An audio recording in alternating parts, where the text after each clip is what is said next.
On December 2nd, 1980, Krista Ann Hambrock was found here at Shakey's Pizza. Well, they demolished it and now it's known as Doghouse Grill. And welcome to Witch Dark Tales podcast.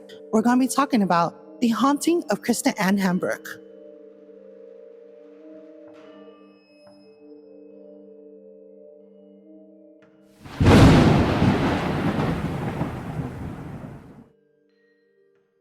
Witches Anonymous, welcome to the Witch Dark Tales podcast. We're your host, I'm Moon Witch. Let me go. And on today's episode, we're going to be talking about the haunting of Krista Ann Hambrock, who actually passed away here at Shakey's Pizza. Well, it was demolished and then it was turned into Doghouse Grill. So the story was a coworker said she wanted to go outside. So she was trying to open the door and it wouldn't budge. And then she called her coworker to come help.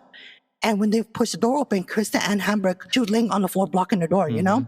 And so they called 911, the paramedic and everybody came. The detective said that he touched her pulse and it was barely faint, meaning like she was about to pass away. Well, they took her to St. Agnes and she was pronounced dead at 12:10. We do not mean that to be disrespectful at all. Now, before I get into the podcast, views discretion and audio discretion is advised. Talk about passing away and urban legends like from hauntings and stuff. Now, I do also have to mention, because we're talking about Doghouse Grill, we are not trying to claim that this place is haunted. We're not trying to give it a bad name. We're not trying to cause a defamation, basically. And again, if it does sound like that, we apologize, but this is part of Fresno history and we want to get it out there. Let's get straight into the podcast. Oh, don't forget to like and subscribe. I forgot about that. I forgot about everything else but that. Who was Krista Ann Hambrock?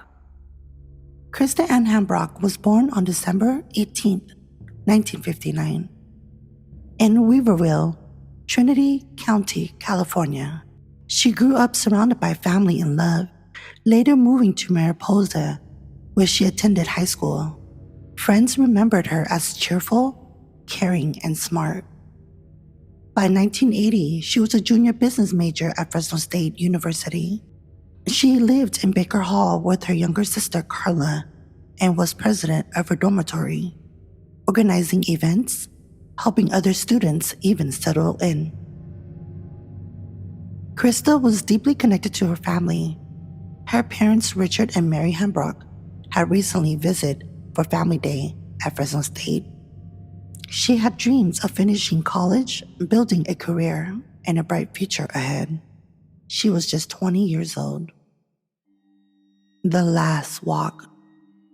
On the night of December 2nd, 1980, Baker Hall, Krista felt discouraged after doing poorly on an exam. She told her sister Carla she needed some air and stepped outside around 10:30. That night, she was wearing a blue nylon jacket over a white sweater and jeans. She carried no purse, just a single dollar in her pocket. This is Baker's Hall. If Krista Ann Hambrock wanted to take a stroll and she was walking towards Shaw, which is that way, for me, I think I will be going towards this way, towards the library, because it'll be more safer.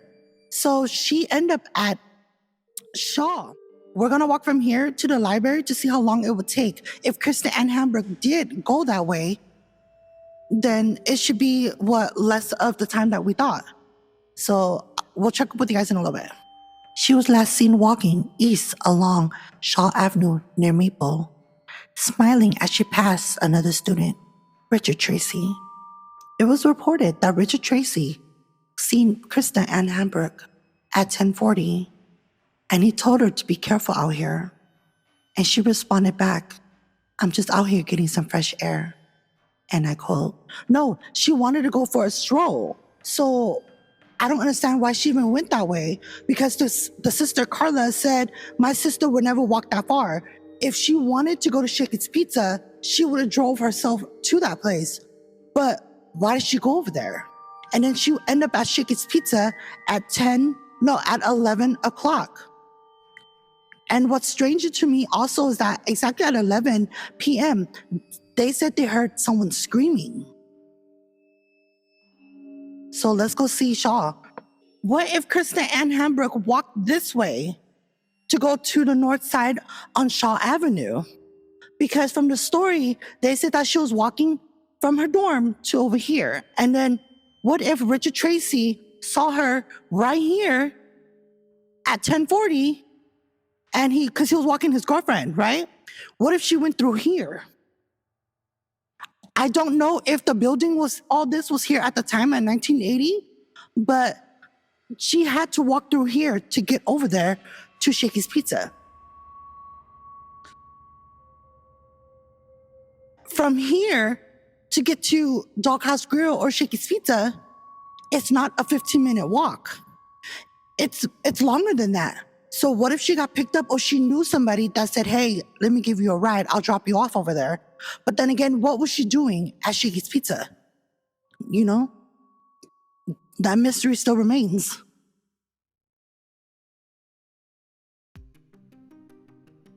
Discovery at Shakey's. At 11:30 p.m., employees at Shakey's Pizza were closing for the night. One worker tried to lock the east door. She felt something blocking the way. With the help of a customer, others have said co-worker, they pushed it open and there was Krista. She was slumped against the doorway, pale and barely alive. So, the worker from Shakey's Pizza called 911 and soon the paramedic came. An officer, who goes by the name PJ Mraz, checked her pulse, faint and irregular. Krista was rushed to St. Agnes, a hospital, but at 12:10 a.m. on December 3rd, she was pronounced dead.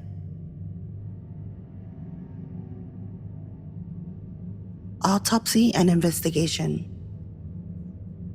The autopsy revealed a single stab wound to the upper left abdomen. The knife had pierced her spleen, liver, and other organs as it went upright angle. Her glasses and jewelry were untouched. Her clothing undisturbed. No signs of robbery, no signs of struggle. Detective Danny Martin suggested Krista may have been attacked elsewhere, possibly inside a car, and then placed at Shakey's, still alive, so she would be found. Not to mention, no weapon was ever recovered. Witnesses and strange clues. Some witnesses reported screams near the Joyle Administration Building at Fresno State around 11 p.m. Another neighbor near Shakey's said they saw a light-colored car with the figures staggering from it before disappearing. Krista's mother even sought the help of a psychic who eerily described dirt on her knees and a blow to the head. Both details matched the autopsy, even though it was never reported on the news. But despite the leads, the trail went cold. Krista's killer has never been found. The impact and burial. Krista's murder devastated her family and Fresno State community. Her dorm fell into silence, classmates describing it like a church. Her sister Carla, who lived with her, never forgot the trauma of that night. Another sister, Rhonda Sue, later studied criminology because of Krista's death. Krista was laid to rest at Mariposa District Cemetery in Mariposa, California, a small community where she had grown up. She was buried just 15 days before what would have been her 21st birthday. But Krista's tragedy didn't just fade away. In fact, it sparked changes in Fresno. At Fresno State University, where students and young women often found themselves walking late at night. Her death was a wake-up call. The campus began making serious improvements to safety. An additional lighting was installed across the sprawling 1,400-acre on-campus. And most importantly, 23 emergency telephones were strategically placed throughout the campus. These phones were built in bright yellow boxes, each topped with a glowing blue light so they could be seen even at night. What made them different was how simple they were to use. You didn't even need to dial or speak. The moment the receiver was lifted, a signal was sent directly to campus police office, flashing the exact location of the call.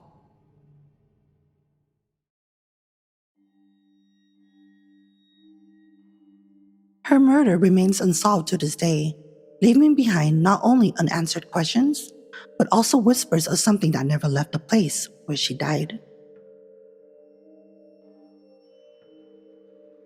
After her death in 1980, Shakey's Pizza Parlor at Shaw and Chestnut shut down not long after. But by the mid-80s, a round table pizza took its place, and that's when the ghost stories began. People started claiming that they would see a young woman enter the restaurant, walk straight into the ladies' room, and then never come out. She simply just vanished. In 1994, the Fresno Bee even published an article about it. Chris Brenham interviewed Sean Parker, a longtime Round Table employee, who shared some chilling encounters. One morning, Parker was opening up with another worker when he heard the back door slam. He went to check, thinking it was his coworker, only to find no one there. Meanwhile, his shaking colleagues swore he had seen a girl walk through the restaurant and disappeared towards the back. But there were no signs of her. Another night after closing, Parker and a few others were sitting around one of the tables when they suddenly heard a microphone click on, followed by the faint sound of a woman's voice over the speakers. The problem? The mic wasn't plugged in. The back room was dark and empty. Was it Krista trying to reach out from beyond the grave? Or just the echoes of a story that refused to die? Krista Ann Hambrock, born December 18, 1958, in Riverville, Trinity County, California. Died December 3, 1980, in Fresno, just at 20 years old. But her memory continues to echo through Fresno's haunted history. So next time you're at Doghouse Grill, grabbing food or a drink, pause for a moment, take a listen, very carefully. You might just hear a faint voice trying to speak through the static. Well, that is it, my witches and norms. Drop down a comment and let me know. Do you believe that the Doghouse Grill is allegedly haunted? And what really did happen to Krista Ann Hambrock? I'll see you next week on Witch Dark Tales Podcast. Blessed be everyone. Bye.